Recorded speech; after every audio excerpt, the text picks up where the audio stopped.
Assalamualaikum warahmatullahi wabarakatuh. Waalaikumsalam warahmatullahi wabarakatuh. Selamat pagi anak-anak. Pagi, Bu. Bagaimana kabarnya hari ini? Baik, alhamdulillah. Kok Mas Gunawan belum masuk lagi ya? Dia dari awal. Dia udah dari awal nggak pernah. Kenapa kira-kira? Nggak tahu, Bu. Ada yang udah itu belum nanya gimana, kenapa nggak sekolah? Belum, Bu. Nggak komunikasi soalnya. Oh ya udah.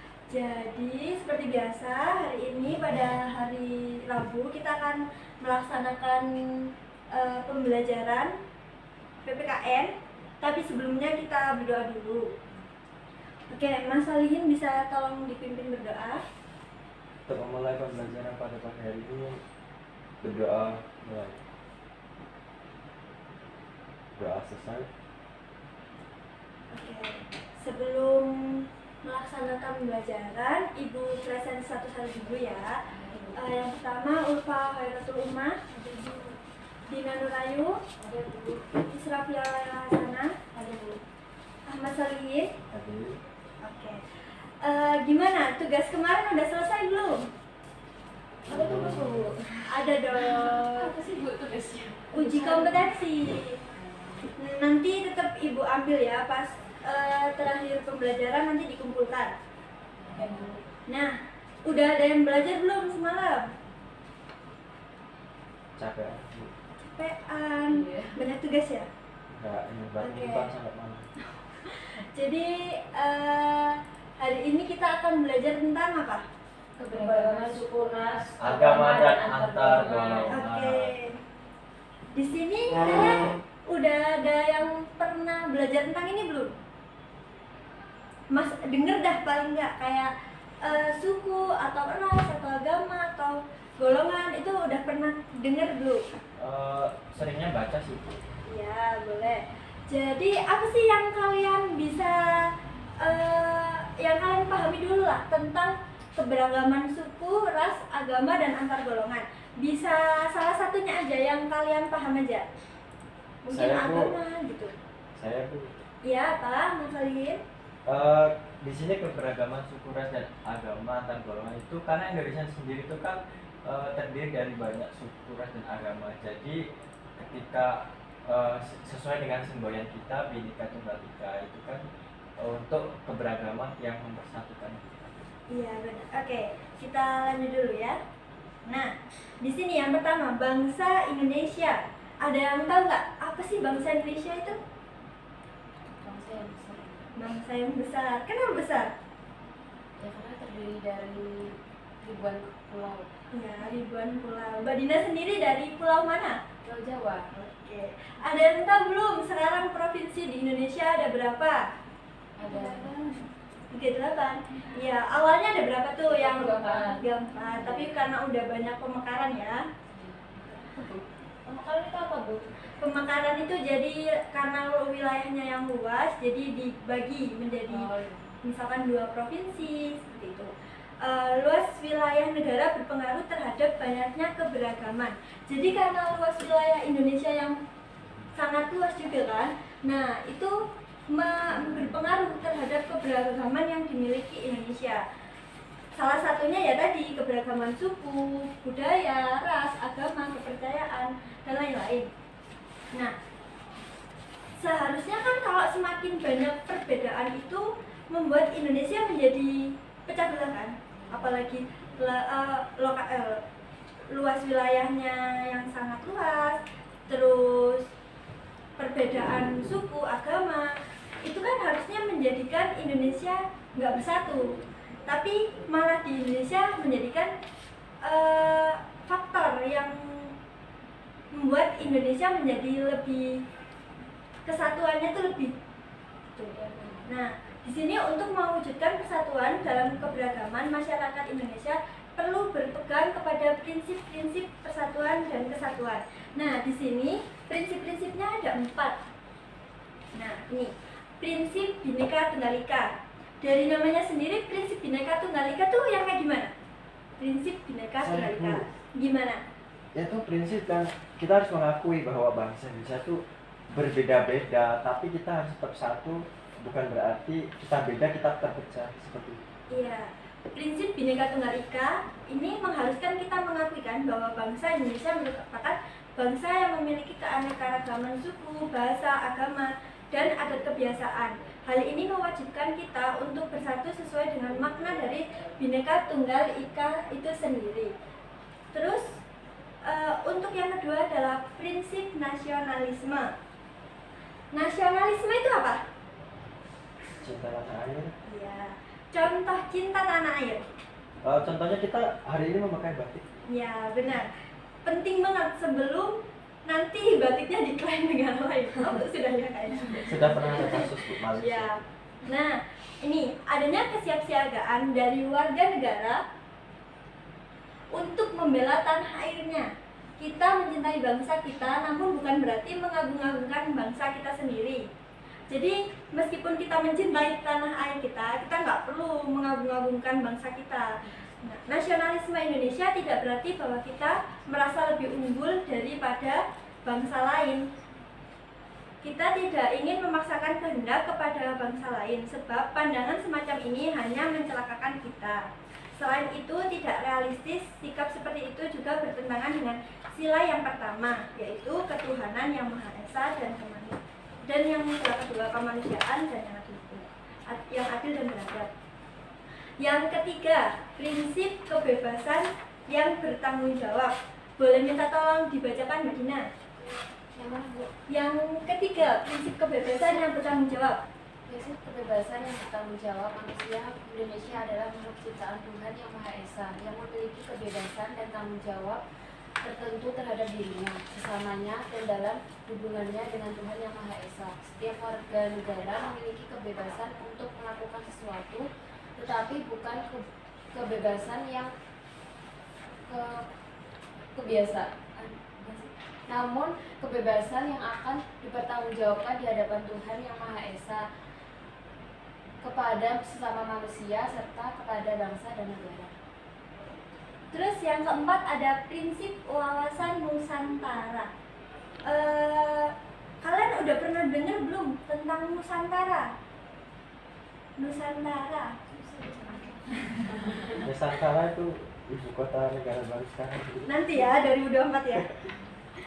Ya, prinsip wawasan Nusantara merupakan cara pandang bangsa Indonesia tentang diri dan lingkungannya yang merupakan satu kesatuan ideologi, politik, ekonomi, sosial budaya, dan pertahanan keamanan. Dengan wawasan itu, kedudukan manusia Indonesia ditempatkan dalam kerangka kesatuan politik, sosial budaya, ekonomi, serta pertahanan keamanan. Manusia Indonesia merasa satu, senasib, sepenanggungan, sebangsa, dan setanah air, serta mempunyai satu tekad dalam mencapai cita-cita pembangunan nasional. Nih, ada pengaruh keberagaman masyarakat Indonesia. Jadi ada pengaruhnya. Tetap ada dua pengaruh, yaitu dampak positif dan dampak negatif. Untuk dampak positifnya apa saja? Terciptanya integritas nasional. Yang kedua, menjadi sarana untuk memajukan pergaulan antar suku, agama, budaya, dan golongan. Yang ketiga, yaitu dapat memperkaya khazanah budaya bangsa. Nah, tapi nggak cuma dampak positif, ada juga dampak negatifnya. Yang pertama, terjadinya konflik dalam masyarakat. Karena keberagaman itu ya pasti ada aja yang namanya konflik di masyarakat, baik konfliknya secara lingkup kecil ataupun lingkup besar. Yang kedua, munculnya sikap primordialisme, yaitu pandangan yang berpegang teguh pada hal-hal yang dibawa sejak kecil, baik mengenai tradisi, adat istiadat, kepercayaan, maupun segala sesuatu yang ada di lingkungan pertamanya. Jadi kayak ngikut gitu loh, adatnya, budayanya. Yang ketiga, munculnya sikap etnosentrisme, yaitu suatu pandangan yang menganggap bahwa suku bangsanya sendiri lebih unggul dibandingkan dengan suku yang lainnya. Jadi mungkin yang suku Jawa nih ngerasa lebih unggul daripada suku lain. Nggak boleh kayak gitu ya. Yang keempat, fanatisme yang berlebihan, yaitu paham yang berpegang teguh secara berlebihan terhadap keyakinan sendiri sehingga menganggap salah terhadap keyakinan yang lain. Jadi untuk paham yang kita pegang tuh nggak perlu kalian terlalu fanatik banget. Jadi ya udah, kalau yang lain mau punya pandangan hidup sendiri ya sudah, jangan terlalu kayak enggak lah, pasti punya mereka nggak lebih baik dari punya kita. Oke. Ini ya. Selanjutnya dari materi tersebut Ibu ada tugas, tapi tugasnya ini berkelompok. Jadi Ibu punya 2 lembar tugas. Nah, Ibu contohkan dulu ya. Misalkan ini kan ada 2 gambar. Di bawahnya ada tulisan deskripsikan gambar di atas, kemudian buatlah kesimpulan dari kedua gambar di atas. Jadi yang pertama misalkan Mbak Ulfa menjelaskan tentang gambar yang warna hijau. Nah, Mbak Dina menjelaskan gambar yang warna backgroundnya putih. Nah, dari kedua gambar itu kalian diskusikan apa sih kesinambungan dari 2 gambar ini. Mengerti? Nah, Ibu kasih waktu 2 menit ya. Kelompoknya Mbak Ulfa sama Mbak Dina, terus Mbak Pia sama Mas Ahmad Solihin. Ini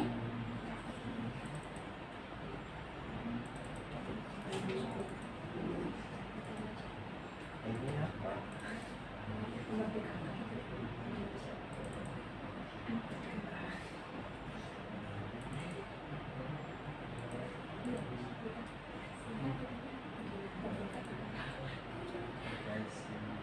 udah satu-satu ya, nanti satu orang mendeskripsikan 1 gambar, kemudian kalian ambil kesimpulan dari kedua gambar tersebut. Mau siapa dulu? Saya. Ya udah, Mas Ahmad Solihin, gimana? Dapat gambar apa aja? Di sini ada gambar masyarakat banyak ya Bu, jadi Ya. keberagaman suku Bu. Ya, terus yang kedua Mas? Yang kedua gambar orang memegang benderanya, artinya kita merdeka. Oke. Hubungannya apa? Ya. Dari keberagaman itu kita bersatu, berjuang bersama untuk meraih kemerdekaan. Ya, oke. Selanjutnya kelompok 2. Saya menjelaskan yang ini Bu, ini keberagaman agama. Jadi kalau yang ini kan kesatuan, Ya. akan jadi satu. Jadi keberagaman untuk mencapai kesatuan. Jadi dari gambar-gambar yang sudah Ibu kasih nih, menurut kalian adanya perbedaan itu membuat pecah negara atau enggak? Tidak Bu.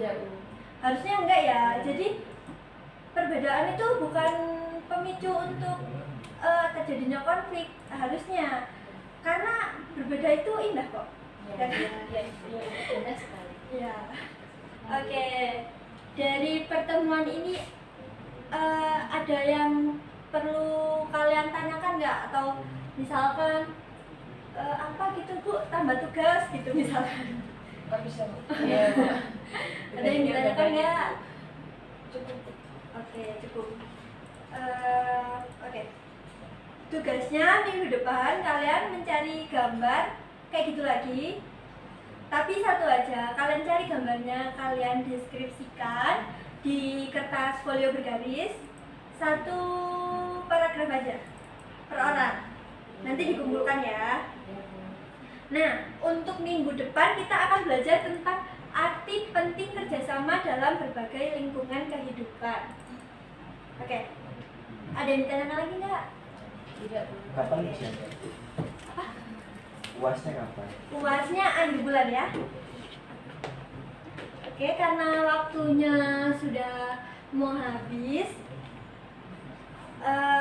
mohon maaf apabila Ibu banyak salah atau mungkin ada yang belum kalian pahami, bisa kalian tanyakan di minggu depan ya.